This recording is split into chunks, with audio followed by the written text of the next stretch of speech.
কলকাতার মির্জা গালিব স্ট্রিটের শিখা ইন হোটেলের ভয়াবহ অগ্নিকাণ্ডে ৭ বাংলাদেশি সহ ৯ জনের মৃত্যুর ঘটনায় চরম আতঙ্ক ছড়িয়ে পড়েছে।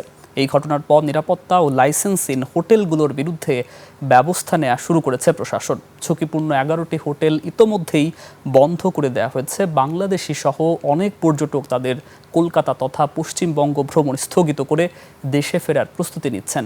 তাফসির ফিজা report. Lily whipped Shea Mystic glowing body wash. Secret to ultimate glow.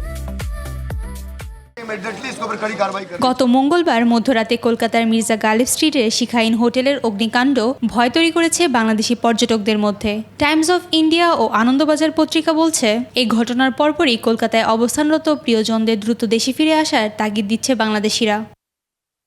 ব্যবসা ও চিকিৎসার প্রয়োজনে কলকাতায় যাওয়া অনেক বাংলাদেশি তাদের সফর কমিয়ে আনছেন এবং নতুন বুকিং বাতিল করছেন।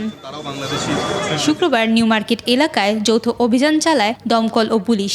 তারা জানায়, এই এলাকায় বেশিরভাগ হোটেলই সঠিক অগ্নিদমন ব্যবস্থা ও রিনিউ করা লাইসেন্স নেই। প্রাথমিকভাবে ১১টি হোটেল বন্ধ করে দেওয়া হয় এই অভিযানে। ১৭টি হোটেলকে কারণ উপস্থাপনের নোটিশ দেওয়া হয়েছে। স্থানীয় ট্রাভেল এজেন্টরা জানিয়েছেন, করোনা মহামারী এবং পরবর্তী ভিসা জটিলতার কারণে মন্দা কাটিয়ে কিছুদিন আগেই এই অঞ্চলে পর্যটকরা আবারও আসতে শুরু করেছে। কিন্তু হঠাৎ এই অগ্নিকাণ্ড ব্যবসায়িক গতিতে আশঙ্কা তৈরি করছে।